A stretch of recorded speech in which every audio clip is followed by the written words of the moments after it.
is that you in this photo? Dr. Chen pointed to the picture. Taxi driver Ahmed Hussein looked at her through the rearview mirror. A long silence. Once, he finally said, "In Afghanistan." Sarah looked at the photo again, a young surgeon standing in an operating room. What happened? Ahmed slowly pulled the car over. For the first time in 20 years, he was about to tell his story. Welcome to the Hidden Page Stories. Before we begin this touching story, tell us in the comments what city you're watching from today, and if you believe stories like this need to be heard, hit that subscribe button to help keep these stories alive. It was 11:47 p.m. at the emergency room exit of Mount Sinai Hospital on New York's Upper East Side. Dr. Chen was leaving after an 18-hour shift, walking to the street with tired steps. Her bag strap was cutting into her shoulder, her eyes were burning. Light rain was beginning to fall. She raised her hand, and a yellow taxi stopped. "For 26, East 78th Street, please," she said as she got into the back seat. The driver just nodded. He said nothing. Ahmed Hussein, 58 years old,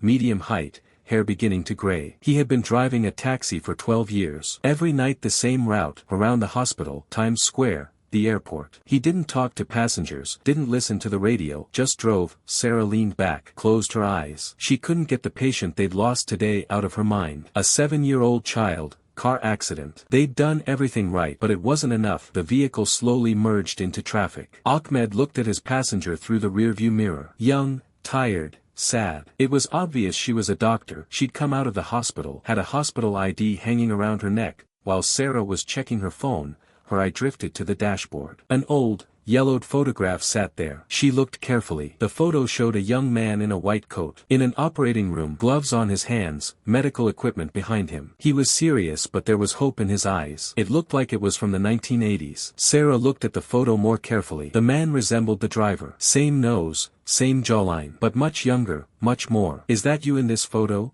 she asked. Ahmed looked at her through the mirror. There was a long silence. The car's engine hummed. Rain beat against the windows. "Once," he said finally, his voice very low. "Where?" "In Afghanistan." Sarah looked at the photo again. "Were you a doctor?" Ahmed slowly pulled the car to the side. They hadn't reached 78th Street yet, but he stopped. No one had asked in a long time. "Yes, Dr. Ahmed Hussein. I was a general surgeon at Jamhuriyat Hospital in Kabul." Sarah leaned forward. "When?" "From 1985 to 2001. 16 years. What happened?" Ahmed gripped the steering wheel tightly. "Taliban." Sarah waited patiently. "In 2001, the Taliban closed the hospital. Female doctors could no longer work. Western medicine was considered haram. They arrested me." "Why?" "Because I had studied at an American university. Because my wife was a doctor. Because I sent my daughter to school." Sarah's heart raced. "What happened next?" "I was in prison for 6 months. Then I escaped. I got my family out too. First Pakistan, then here. As refugees." "When did you come?" 2002. "I was your age, Sarah." 28. Sarah calculated. "So he was 58 now. Did you try to practice medicine here?" Ahmed smiled bitterly. "Of course. But my diploma wasn't recognized. I applied to residency programs, was rejected. My English wasn't good enough. We had no money. My wife was pregnant." "What did you do?" "My first job was pizza delivery, then construction worker, then cleaning. Finally I learned to be a taxi driver." Sarah listened silently. "What happened to your wife?" Ahmed's face saddened. "Cancer. In 2010. She was treated at Memorial Sloan Kettering. They had good doctors, but it was too late." "I'm sorry." "Thank you. She was stronger than me. She never lost hope until the very end." "Your children?" Ahmed's face lit up. "My son Amir. He's studying engineering at Columbia. My daughter Layla, second-year medical school at NYU." Sarah was surprised. "Your daughter is becoming a doctor?" "Yes. She'll be the first American doctor in the family." Ahmed smiled proudly. "What about you? Don't you ever miss it? Being a doctor?" Ahmed didn't answer for a long time. He looked at his hands on the steering wheel. These hands had once saved lives. Every day, I see doctors coming out of the hospital, like you. Tired, but their work has meaning. I just take people from one place to another. That's also important work." "No, Doctor. It's not. I used to heal people. Now I just transport them." Sarah thought. "Have you tried to get your license back?" "I mean, now. I'm 58 years old." "Too late." "It's never too late. You don't have to go to medical school. There are physician assistant programs, nursing programs, emergency medical technician." Ahmed looked at her through the mirror. "Do you really think so?" "Why not? You have experience. You have knowledge. You just need certification." Ahmed was quiet. No one had said anything like this to him in 12 years. "But my English is perfect. As a doctor, I'm telling you, your English is excellent. But my age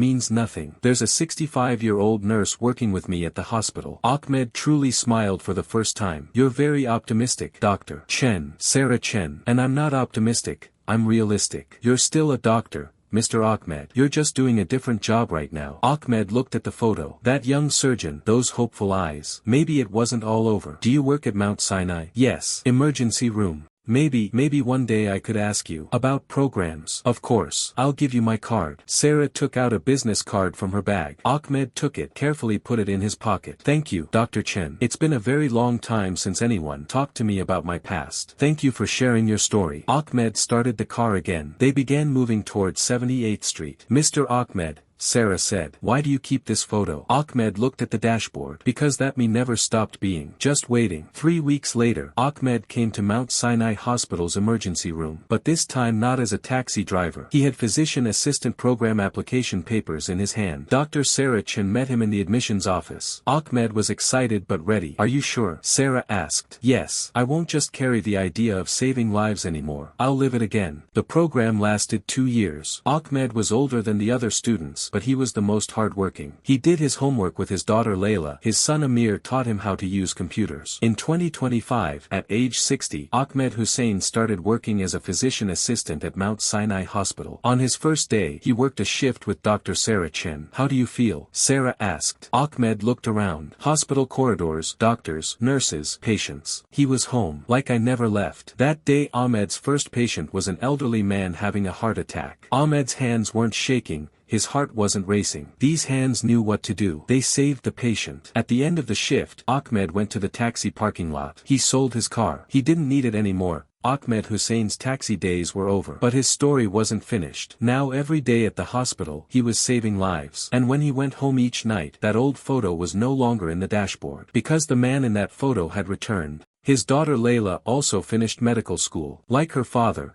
she chose to become an emergency room doctor. Now they work together. A father who was once a refugee and his American doctor daughter. And Dr. Sarah Chen, she doesn't just hail taxis anymore. Sometimes she walks. Because she knows that every person she meets in the city has their own story. And sometimes those stories are just waiting to be noticed. If this story touched you, tell us in the comments. Have you ever had a conversation that changed someone's life? Sometimes the most ordinary moments start the most important transformations. At the Hidden Page Stories, every silence has a reason, every photograph has a story. Because sometimes the biggest dreams start with the smallest questions.